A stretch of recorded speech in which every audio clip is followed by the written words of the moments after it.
So these are the same issues that were brought up in 2018. And I thought it's a very valuable topic, and why not just talk about this and write a book about it and provide value to other organizations and consultants and other continuous improvement professionals.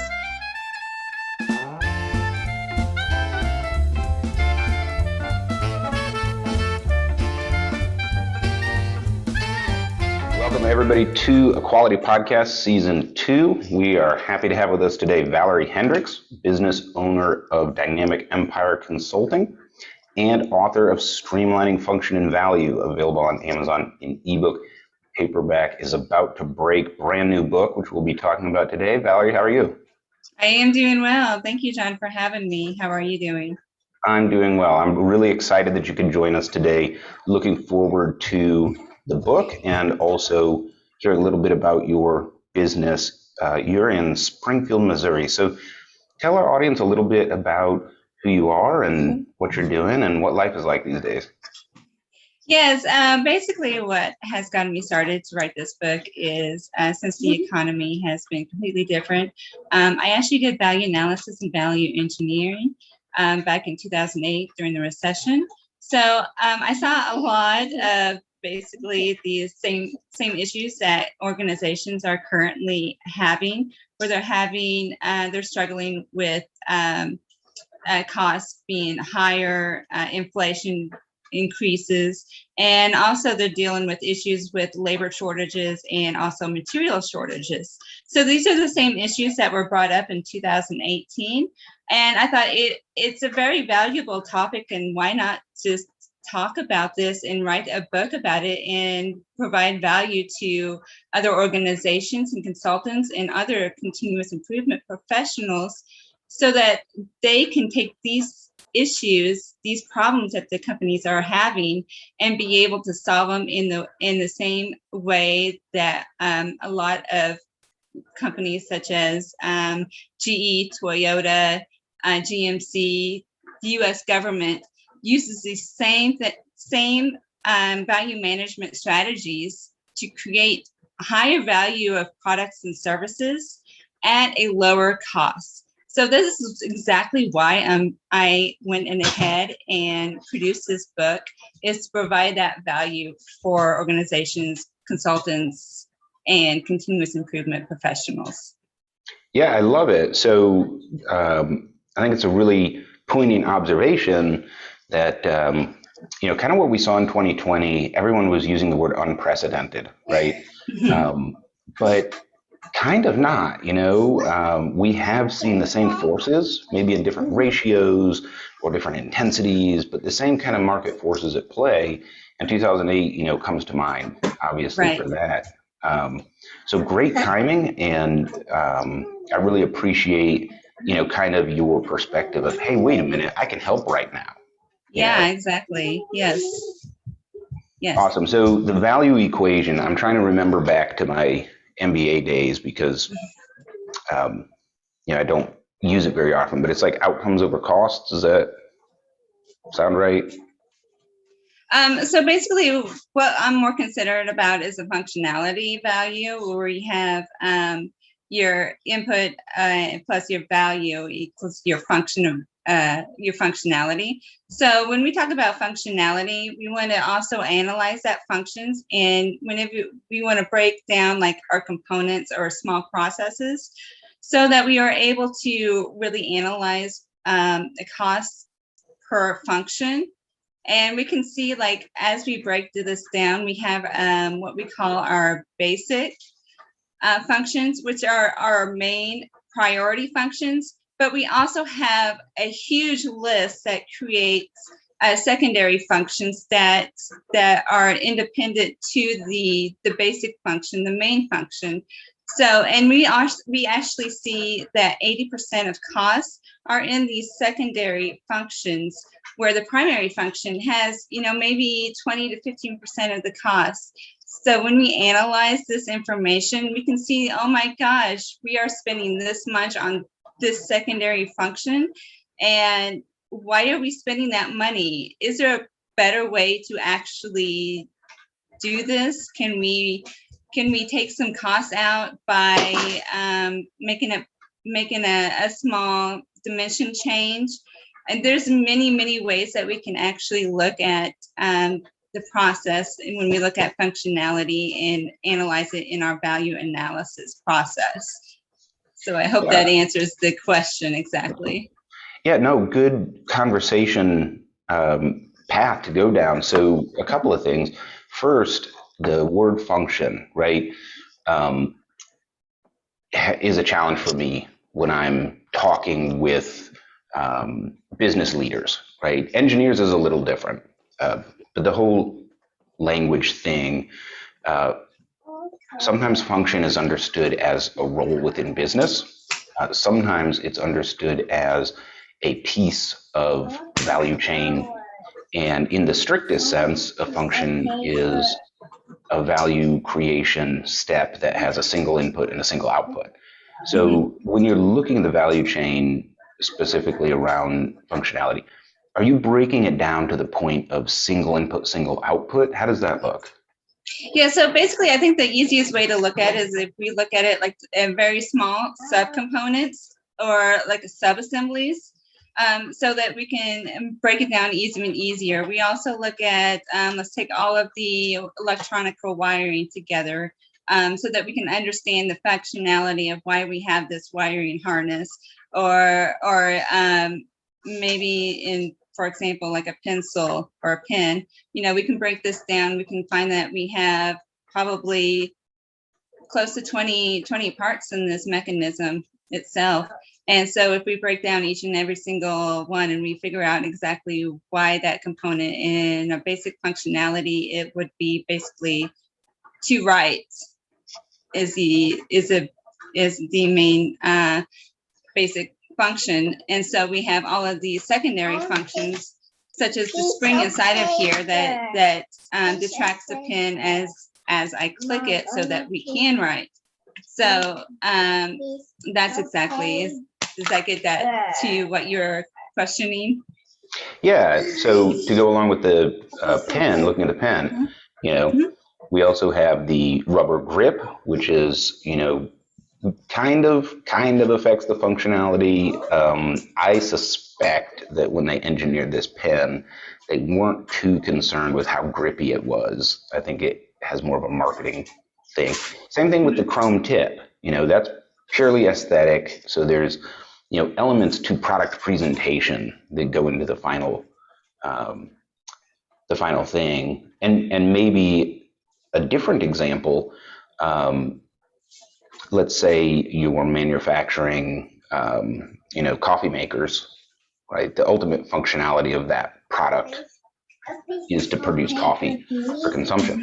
But how much work and effort goes into packaging it so that it doesn't break and shipping it so it gets to the distributor? It really, with my experience in the appliance world, like the packaging and shipping is a higher cost than the manufacturing. Yes, it's definitely true. And a lot of part of the process of value engineering is that we can always create a better product, and then it's continuously. So we always come right back at the product at a certain amount of time because technology changes, economy changes, the customer needs and demands are always constantly changing. So with these changes, we can always come back and create a better product or service. As far as when it comes to the shipping part of it, yes, that is definitely one of the components that we do look at as far as when it comes to the cost reductions in value analysis, value engineering as well. Yeah, so that would be, one of those, hey, this isn't the main functionality, but it's part of the value chain. Like it does have to get to the consumer at some point, right? Yes. And that's like a small component. Like I told you earlier, we do break them down into different components. The shipping materials is definitely going to be a separate component within basically the product itself. So we do definitely look at the shipping materials being used if there's a more effective way. Also, in different materials, we can use different angles that are maybe more cost effective and actually provide more support as well. So there's a lot of components that we can use to help design a better shipping container. Yeah, so value engineering, main functionality, sub-processes, I guess one of the big things that a lot of companies are struggling with. So, of course, I do consulting, operational excellence consulting, but I also run a factory for a couple of friends of mine, and we've had to change our sourcing. And even, when we talk about the cost of inputs and, offshoring and the kind of the global space, what a lot of folks don't realize is the supplies are so pinched, we now have to manufacture it ourselves. The problem is the market won't bear the cost of manufacturing it ourselves. And I think an example everybody can kind of understand is if all of a sudden Apple had to create their own phones here stateside, the cost of starting that up and the cost of building a factory and hiring engineers to replace Foxconn, which is an established business, your iPhone would cost $5,000 and nobody's going to pay that, right?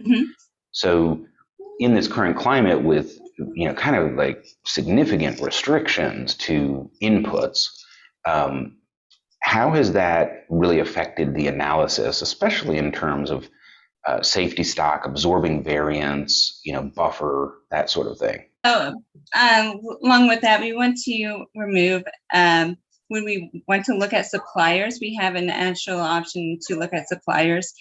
We don't want to take the first option of going with the supplier that has the lowest cost. So we actually will have a separate list of ways to connect with the supplier. They have to have one, a good reputation, good quality standards. One thing that we want to realize is that we want suppliers to have innovation and provide innovation not only to themselves, but they can also provide innovation towards us. One thing about it in value analysis, value engineering is that we don't always have to have the answers, is that we can resource the answers and have suppliers who are actually more knowledgeable about these materials, technologies, and systems than we can be. So, and together we have to be very in sync, very in together, and have like almost like a community towards our suppliers, as well as keep very high effective communication towards one another. And as far as as thinking, going out and finding suppliers that currently help with this process, I think it's definitely a way that we need to look at suppliers that are closer to help provide the transportation issues that are constantly occurring.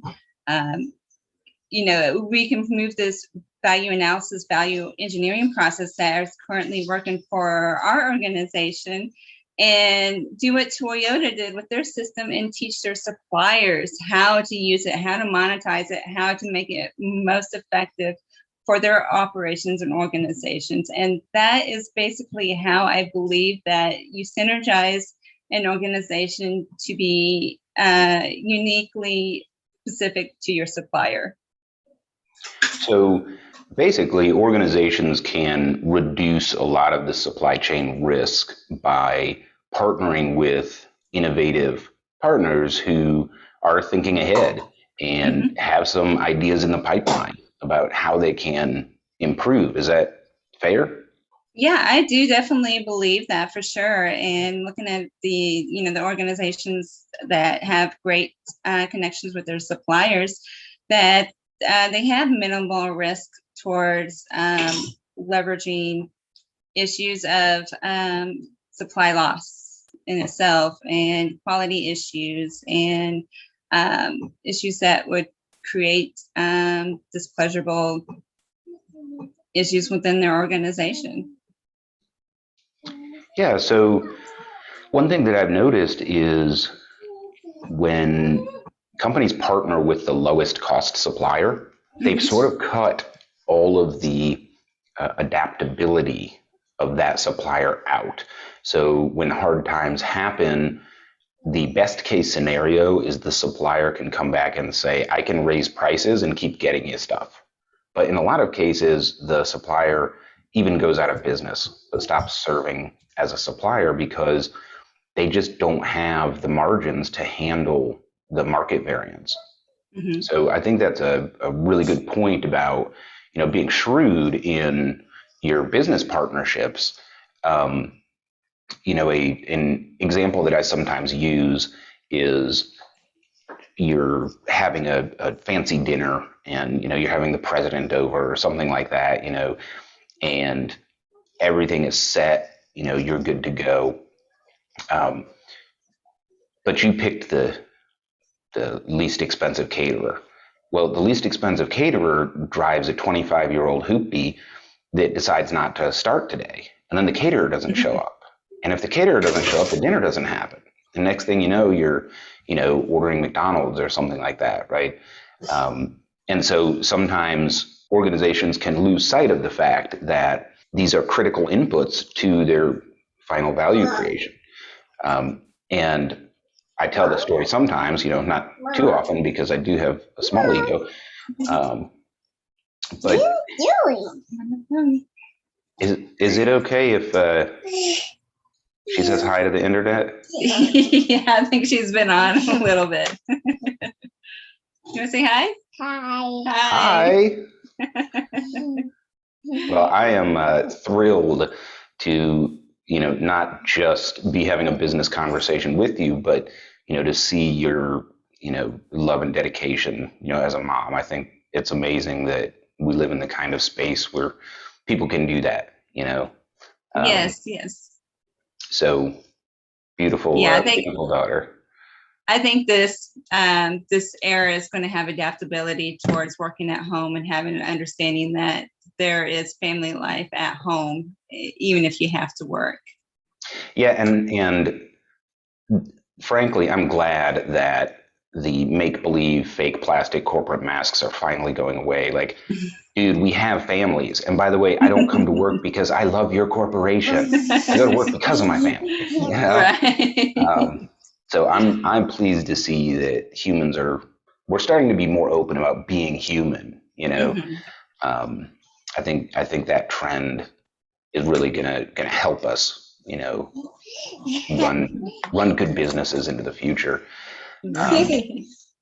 But speaking about the critical inputs, right? And so often when I'm examining, so the language that I use is sometimes a little bit different because I actually went to school for software engineering before I figured out that I can't sit behind a computer all day. It's just not my thing. But I adopted a lot of frameworks for thinking, from my software engineering time. So I'll talk about objects a lot. And in software, an object can have multiple inputs. And typically will have one output if it's engineered properly. So it's different from a function, which technically has a single input and a single output. So I will look at objects in the business, which is a sort of self-contained part of the process that has multiple inputs, and typically only two outputs, a physical output and an information output. We have to keep sight of both of those. But for those inputs, I'll distinguish between critical inputs, which is you have to have this or you can't create value, and then non-critical inputs, which is something we can easily improvise. Go down the store to Staples and buy printer paper. You're good, right? That sort of thing. And I tell this story, not too frequently because I do have an ego, but I shut down a tier 1 automotive supply plant one time because we ran out of UPS labels. But that's a critical input. We utilize UPS LTL, as a carrier. And by the way, the penalty for being late on these deliveries, is ridiculous, like you could fund a small country. And you have to have the labels, So we didn't make that mistake again, but it was a great lesson in, if you want to have resilience and repeatability in your business, you got to know what your critical inputs are and don't run out of UPS cycles. Sure, Chasing Excellence is a good book. It has all kinds of uses. In fact, I just chased some excellence with it today. But why settle for that when you can learn how to win right now as an operations? Fine. Right. Yes. Yes, absolutely. I do want to back up and make a small point about suppliers. I know we were talking earlier about suppliers, but I do want to make a small comment about suppliers, is that we don't have to necessarily always give 100% of a contract to suppliers. That maybe we can find a supplier that is small, outreaching, but they have developing processes that we can actually utilize throughout time. And so maybe we can optimize and only give a small supporting percentage of 30%. As they grow, we can also increase that contract as well towards that new supplier who is obviously going to help out and provide services. And that's not just great for you, but it's also great in case that your major supplier has issues and cannot provide for you. Now you have a backup supplier to go along with that as well. So I just wanted to point that out right quick, because I know we were talking about suppliers and it was on my mind. Yeah, I love that. And additionally, there's some companies that do this. I think Toyota is probably the famous one for doing this. But if you can begin a relationship with a supplier while they're small, as an organization, you can usually, and it depends on the industry, but particularly in a production environment, you have some idea of your growth curve. And it's sort of like if you look at a pie and this supplier has 10%, the problem is that pie is going to be bigger next year. And so 10% is bigger, right? And so if you have a supplier that is growing, then they can support your growth. If you have that supplier that, they're in the peak of their business development cycle, they're over here, they usually don't have the capacity to expand, or if they want to, they're going to have to stop serving another customer in order to support you. And of course, that knife can cut both ways, right? Yeah, absolutely. That's kind of like the what's the name? JT Wright, his learning curve process, where he analyzed I guess it was continuous improvement or learning curve theory. And he, of course, he looked at the process, your beginning of your process. You're not going to do very well. You're not going to be very quickly.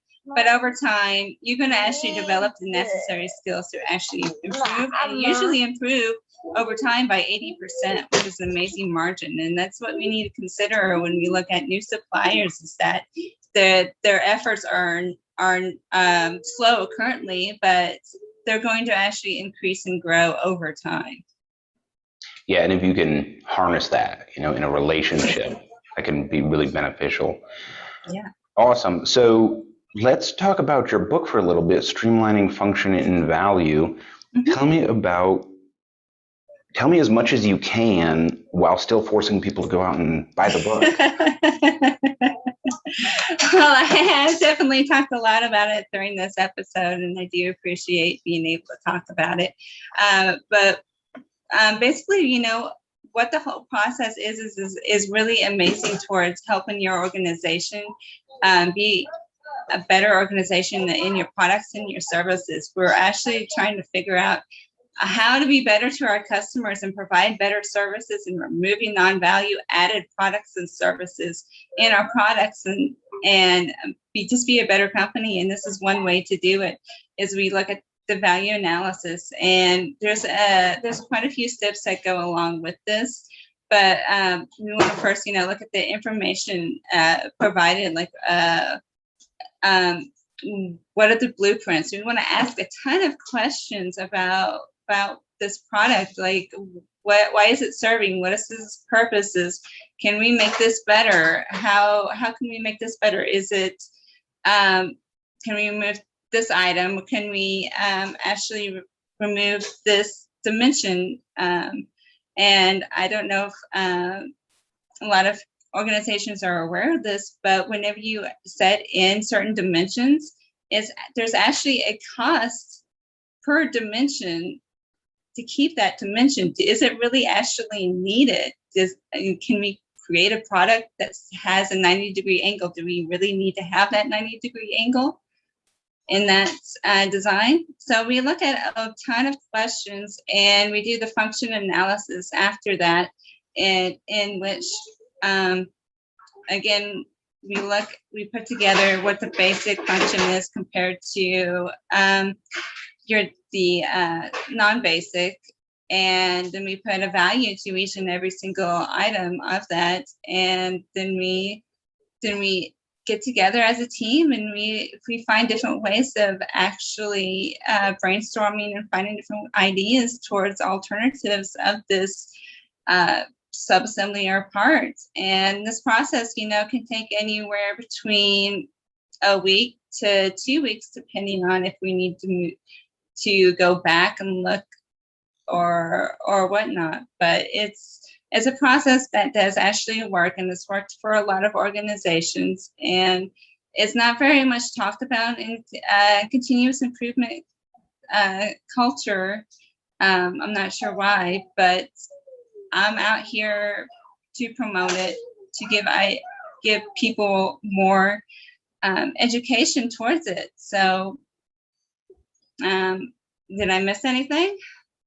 No, that's good. So if I buy your book, I should be able to come away with a good idea of how to streamline function and value, what that means, and start thinking a little bit differently about my product or service offerings. Right. Yes.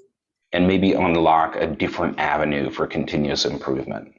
Yes, I believe that this is not, most people think of continuous improvement, they think of TPS or lean, but this is in combination with, it's not against, it's not a replacement of, it is a combination with, it flows with lean or TPS. So it's not something that is going to replace either one of those. It's not to replace Agile, it's not to replace change management or any systems. Is to function along with those continuous improvements methodologies. So streamlining function and value is a methodology for changing the equation, much like the 5 wastes of lean, eliminating those wastes in the physical movement of products through a factory is a methodology for changing that equation, right? Right. We want to put a value towards functions. The functions either material-wise or they're function-wise, and then we want to remove those non-value added costs that our customers do not want to pay. And that's what basically the value analysis, value engineering does during the process. Yeah, so you mentioned the 90-degree angle, for example, accidental and then sometimes intentional overprocessing, right? Yes. So I was talking to a executive one time, handset device company, and he said our new aluminum case for our phone, you could sit on it with 800 pounds and it won't bend. And he was kind of making a dig at another company when he said this. And I just looked at him and I said, how many 800-pound people are you expecting to sell your phone to, right? So maybe not like the most charismatic approach on my part. It could have been a little more political. Right. He just laughed, and he was right. He was like, I get it. I know what you're trying to say here, right? Right. Kind of makes you wonder how much cost went into saving that phone from 800 pounds when how many times does does it get ran over or right. yes, 800 pounds get put on that phone. And sometimes there's, so that's what I call intentional overprocessing. That is kind of related to like the dynamic between sales, marketing, and operations, right? And so sometimes it's an accepted additional cost. So you'll have sunglasses companies that advertise 100% UV A, B, and C blockage. That's so that they can advertise that. Now, in the real world, if you're not like a sport fisherman or a boat captain, something like that, you don't need that level of protection in your sunglasses. But it allows you to market that, right? So there's some intentional over-engineering, like a gorilla can sit on my phone and won't bend the case, right? But then there's also incidental or accidental.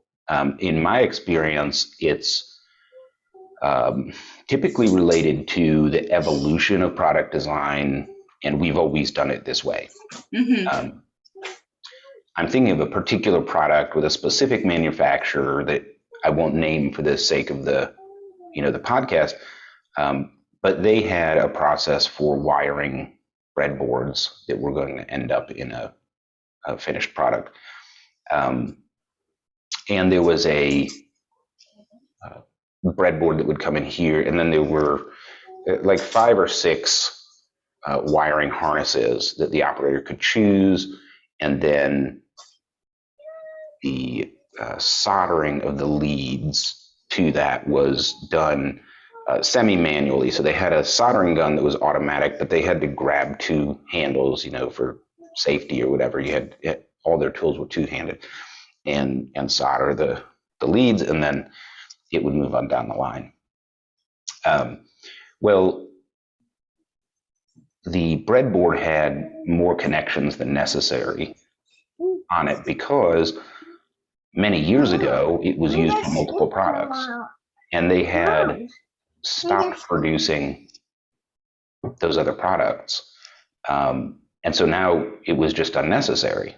And the electronic pathways were copper, of course, laid down, which, copper is not exactly cheap. Right. And so it turned out that they could save like 0.02 cents per breadboard. But when you produce 150 million of these products a year, that's not nothing, right? So that was a good example of accidental overprocessing, right? Yes, I understand that. I worked in quality, and I went to a new organization where I was a quality engineer, and looking at some of the designs, everything was critical to quality at that time. And I'm like, we can't build this to critical quality. If everything's critical, nothing's critical. Mm-hmm. And so it took a while for them to grasp an understanding that we can't make everything critical at that point, because if everything's critical, what is the definition of critical then? Yeah, that's a great call out. I remember in my logistics career working at a very large regional distribution center, and they had this program set up where if an order was past due by, I think it was 30 minutes, it became a hot order. And every day, 70 to 80% of the orders were hot. So, that was a intense conversation with senior leadership. Like, these aren't hot anymore. Your target is wrong. Right. If the process outcomes of the 70 to 80% are 30 minutes late, then your targets are just wrong. You need to adjust it by 30 minutes. Start there. So honestly, it wasn't very well received, but it was a good example of signal to noise ratio. If 70% of your stuff gets the signal, it's not signal anymore. It's just noise. Mm-hmm. Absolutely. I remember I was at the hospital at the emergency room several years ago with a life-threatening condition, and got put in a hospital bed and had all these monitors and stuff strapped up. And in the middle of the night, I pulled out my lead. And so it started beeping, guy's got no pulse or whatever. It took like 7 minutes for a nurse to actually show up. Ooh.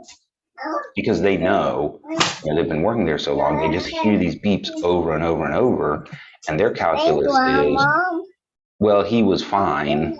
He's in recovery. I'm sure he rolled over in his sleep and pulled his lead out, which is what had happened. But that didn't make it not disturbing to, kind of be in the ER, on the bed. And like, oh, well, I guess if I really do lose my pulse, I'm just dead because.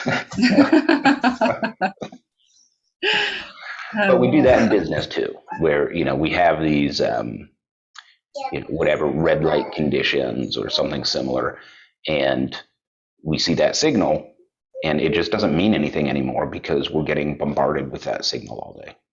Mm-hmm.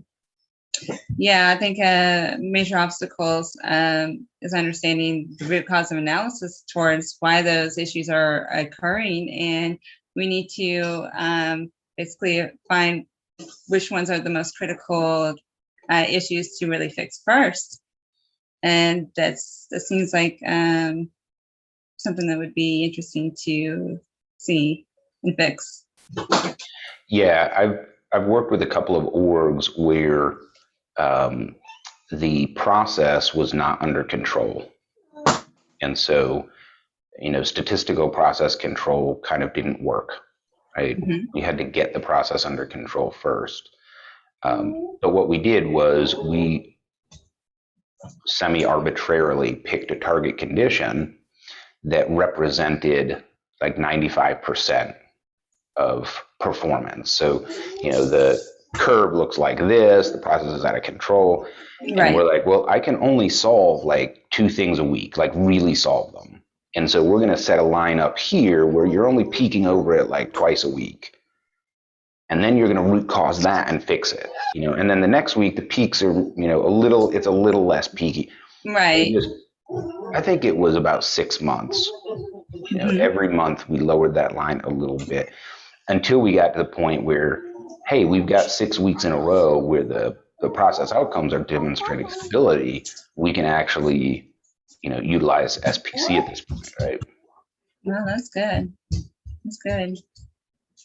Yeah, sometimes the hardest thing for me personally is just coming to terms with balancing where the organization is right now with rigorous analysis. And the truth is that not every company is, has process stability to where you can utilize some more fancy tools, and really dig in. You got to start with the basics. I try to kind of assess that sort of first thing now. And it can be challenging, a lot. I shouldn't say a lot, but, some orgs, like they don't even know, they don't know what a process control chart is. They don't think in those Right. terms. And so they don't have any data, Mm-hmm. Yeah. And I'm sure it probably takes your line of work way far back. You probably have to start with your standards, creating work processes, and to start from the very beginning. I'm sure having those types of issues, you got to go back to the basics and back to the beginning and to start from there. Yeah, definitely. And also, I think related, I was just having this conversation with Jake the other day, but especially in the lean consulting world, and to be fair, we don't, at Zoom Operational Excellence, we don't market ourselves as lean consultants. Mm-hmm. We market ourselves as operational excellence consultants, right? We help you win right now. We get the business pressures you're under, because lean is not for everybody, but Right. improvement is for everybody, right? Yeah. Coming to terms with the fact that, you're not Toyota. In fact, you're a call center. Like the level of precision you have to have when you're manufacturing a vehicle that, like that's about safety at that point. You're going to drive this Toyota Camry at 70 miles an hour. There's a level of precision that has to happen there that just isn't relevant to some industries.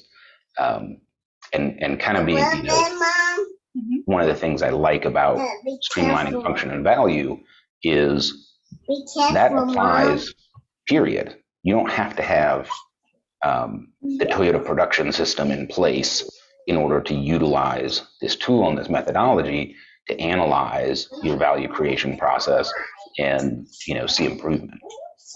Yeah, I definitely agree with that. I mean, we need to make sure organizations realize that Toyota has been doing this for 70 years. Yeah. They're still working on it. I mean, it's not a perfect system. It's continual because there's always going to be changes needed. And so and I think one thing about TPS or lean is that you got to make whatever continual process that you are using, make it as your own. If you find like a tool or a methodology doesn't work, you don't necessarily have to do it.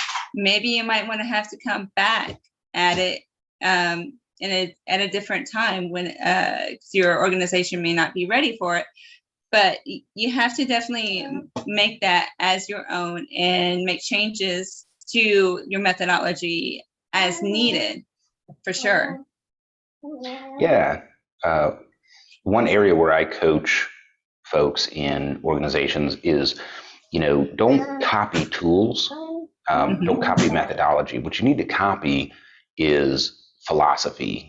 What you need to copy is culture, how you think as a company and leadership. If you understand the theory, then you'll know what and how to apply. I remember working for a company that had a root cause analysis tool that they had standardized across the whole company. So, a root cause analysis process is kind of a means of capturing learning and structuring your thought around an undesirable outcome to make sure you're not missing anything. The problem was this form was designed for a highly sensitive production line. It was a chemical mixture production line. That meant that the root cause analysis had to encompass a significant amount of detailed analysis in order to ensure safety as well as accurate root cause analysis. And it was very robust and well designed, and somebody kind of in corporate leadership that, maybe didn't quite understand the tool or the purpose. They made it the default document for the entire company. And we're talking about a multi-billion-dollar international company here. So meanwhile, over here, you have the group in the company that, hammers pallets together so that they can ship product out on them. And something goes wrong and they've got to fill out this form that, looks like it's somebody's engineering master's thesis. So that's an example of like the tool just doesn't fit. But if you understand the theory, you can pick a tool that works, right? Yeah, most definitely. Especially when you're looking at, like you said, the philosophy, make it simple. Over and over again, if you make it too complicated, people are not going to want to use it, and they're not going to use it. If they don't have no want to use it, they're not going to use it. So that's why you need to make it simple, make it easy and accessible to people to have these tools to be able to operate and make decisions towards themselves and make better producers as they work. Yeah.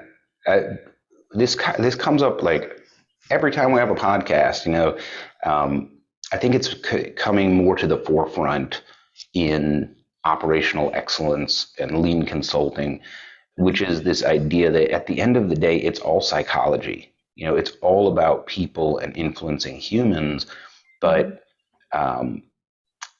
not everybody gets that. When I look at rocky lean implementations, or even, I don't like to use the word failed because we're dynamic. Businesses are always changing. It's an infinite game. There's no rules. So if it's not working, just change the rules, change the game. But basically failed lean implementations, a lot of the time that's an organization that has a top-down authoritarian structure that just said, okay, everybody's lean. We're going to use this tool. We're going to do it this way. And, it's not effective because that culture is not effective. And that's why I encourage organizations, like, don't copy the tools. You have to copy the methodology, or not the methodology, the psychology. You have to copy the way that they're thinking about how to run the business, understand the philosophy, and then you can choose the methodology and tools that will get you where you're trying to go. So yeah, great point. And I call it the engineer's dilemma, but it's when you know that something is the best way to do something, but nobody else does. Right? It's a real thing. Like, it happens, and people are irrational, and we're emotional, creatures, and sometimes the team, and so you just have to focus on what's the next best step. Yes, you should be doing it this way, and I'm right about that, and I know I'm right, but you know what? That's not going to get better business outcomes. But what is the team going to accept that they can do right now that gets them a little closer, right? Yeah, absolutely. I mean, even though you might have the direct answer, you're not actually the person that's going to be doing that action or activity for 8-10 hours a day. So why should you have the decision making towards it? Actually, good leadership is those who have the idea, who actually know the answer and the solution to it, are actually those who give innovation and develop initiative towards other people to have their ideas presented that is the correct answer or the proper way of doing things. And that's what makes change management so interesting, is being an influencer towards the people so that they can actually think for themselves and be like, oh, this is the idea. And you kind of just plant that seed into those employees' heads, and they actually come up with the idea. And since it's now their idea, now they actually want to do it and implement it. And that makes the change management process so much easier when you are implementing that kind of leadership. Yeah, definitely. Influential leadership, and, the managers that I've worked with that are really skilled, they have the skill of letting you have your idea, but steering it until it's congruent with what you know is best for the team, right? Right. And there's some good, tactics and tips and tricks and how to do that. I've read some pretty good stuff, and the internet's really awesome. Like, I was talking to somebody the other day, and I said something like, I know humanity's doomed because we have 100% of the world's known knowledge in our pocket, and we're looking at cat videos, and Russian dash cam videos. But if you can avoid getting distracted, there's some really good learning on YouTube and LinkedIn Learning and some other platforms out there, and the psychology of influential leadership and servant leadership. There's some good tips and tricks on how you can kind of steer people. You want them to discover on their own. We call it the Socratic method. And sometimes we have to accept an improvement that isn't the best choice, but it's in the right direction. Because at the end of the day, I've never met anybody yet. They might be out there, but I haven't met them that learns from somebody telling them something. Mm-hmm. Right? You can parrot, you can repeat, but you haven't learned it. So, going back to math class, right? Set the derivative to 1 or whatever. Well, you can hear that and you can mechanically go through the steps and you can spit out the answer, but you don't understand it until you really do it. Yeah, definitely. And I also think that people learn by asking questions. You can never ask too many questions. And you'll see in value engineering, we ask a lot of questions, and it might be annoying, but we're not engineers. We don't have the answers. We don't know anything really.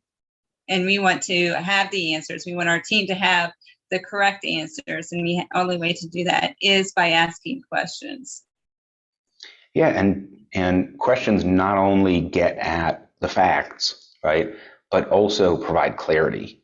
And many times the person answering the question learns as much as the person asking the question. Because you know what, I never really thought about it, but now that I have to communicate it to somebody else, I have to clarify my own thoughts.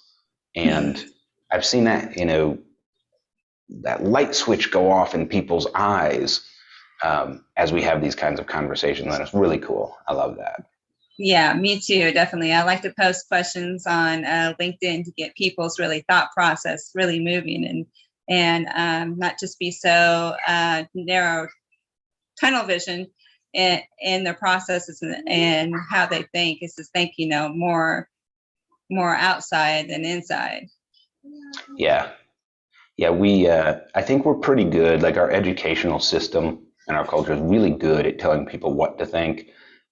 Maybe not so great at teaching people how to think, or even making space for thinking differently. But once you experience it, get a little taste of that. How can I think about this differently? It's like a gem that you hold up to the light and it changes color, as you examine it in different ways. I love seeing people learn and grow and practice, and you can't transfer that. It just has to be experienced, and everybody's on that growth path. Right, absolutely. Valerie, it's hard to believe that it has been an hour already.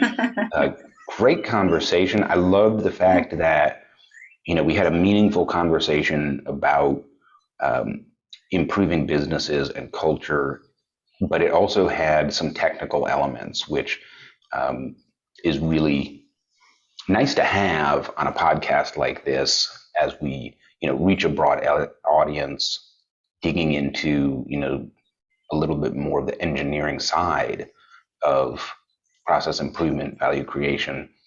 Thank you for joining us and giving us an hour of your day.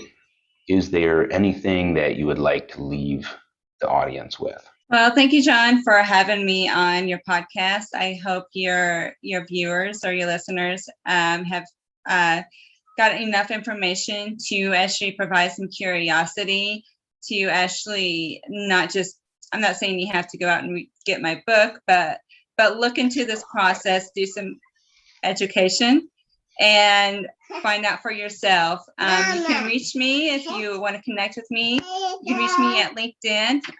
LinkedIn is Valorie, Valorie 3201 if you want to connect. Awesome. Ladies and gentlemen, Valorie Hendrix, business owner at Dynamic Empire Consulting, author of Streamlining Function and Value, available on Amazon right now. Valorie, thanks for joining us. Goodbye, everybody. Thank you.